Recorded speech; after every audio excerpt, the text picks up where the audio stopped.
What's the difference between a manufacturer order and a work order? This question comes up pretty frequently. I'm Lance, inventory software expert since 2006. So in this video, I want to answer that question. Let's take a look.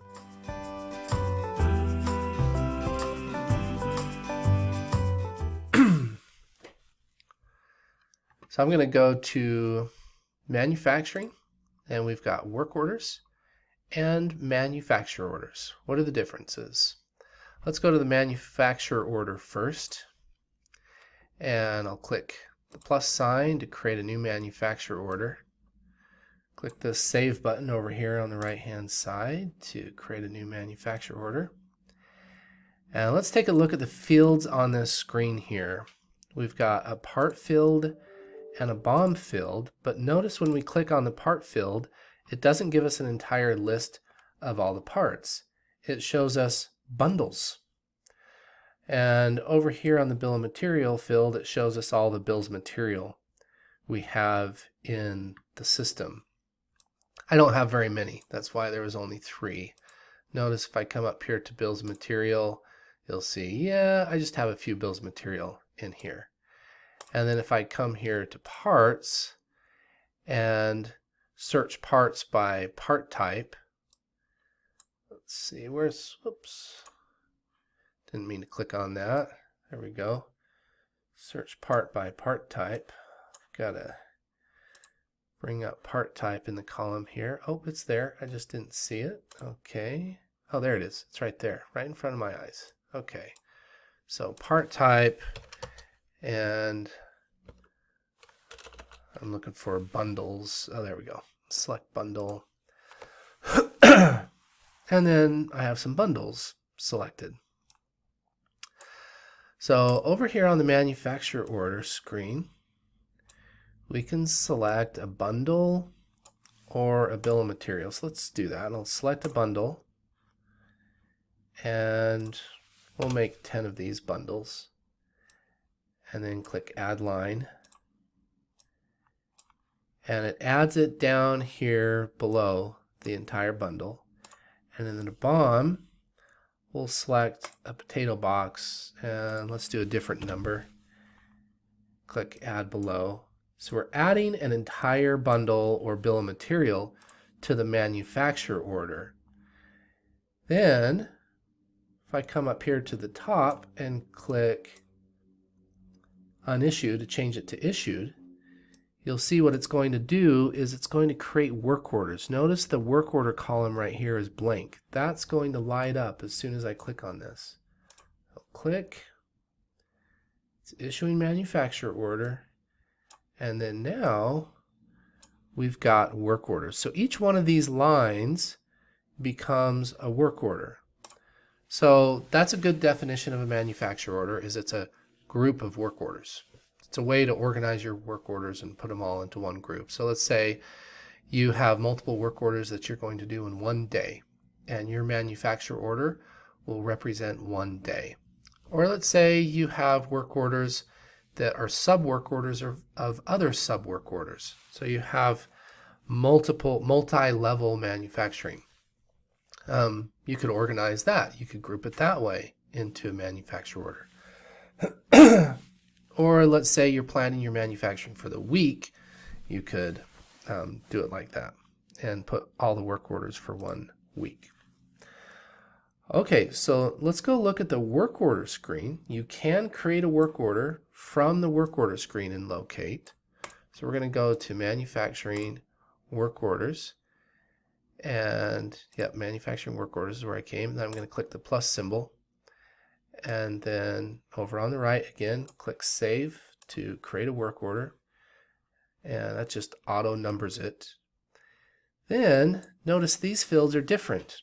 In the previous screen, we were looking at the part, but now this part shows us almost a complete list of all our parts. And it has this other field here that says input and output. These are the same fields you'll see on the bill of materials screen, but we didn't see these fields on the manufacturer order screen. So what we're doing, what Locate is allowing us to do, is create a custom work order. So that's a big difference between the manufacturer order screen and the work order screen, is you can't create a custom work order from the manufacturer order screen over here.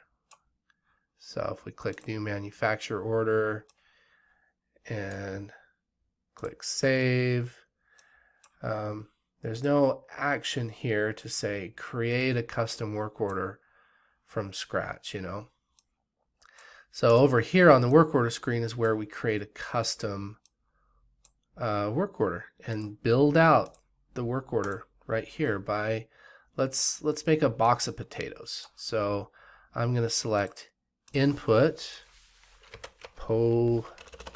potatoes,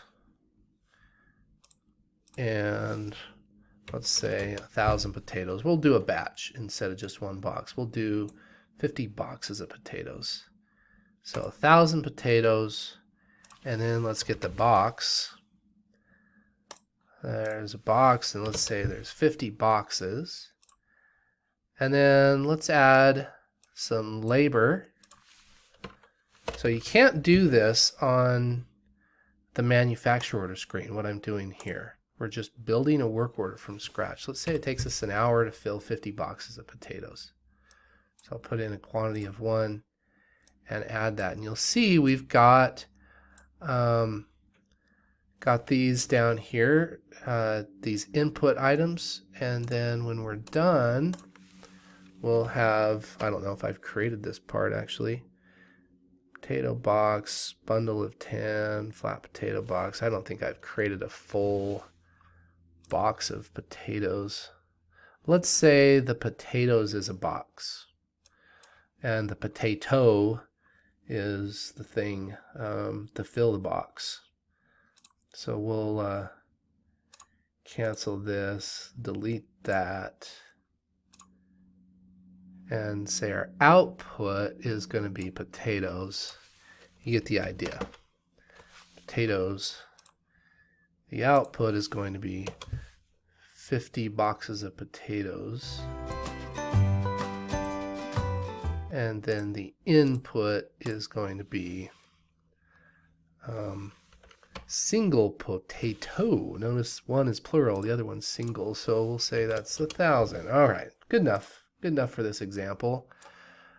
So we've got 50 boxes of potatoes, 1,000 potatoes going in, an hour of labor going in, and et cetera, et cetera. So we've created a custom work order, and we can issue that now, turn it into a live work order. And then if we want to connect this to a manufacturer order and group this together, there's this cool little feature here that allows us to link this work order to a manufacturer order. So hopefully that helped explain what the difference between a manufacturer order is and a work order. A work order is where you can create a custom work order. A manufacturer order is where you can add bundles or bills of material to the manufacturer order to create a group of work orders for different purposes. I'm Lance, inventory software expert since 2006. Thanks for joining me in this locate tutorial video. Comment below if you have any questions or have anything you'd like to add. Subscribe if you'd like to see more videos like this. And be sure to like, because this video was awesome.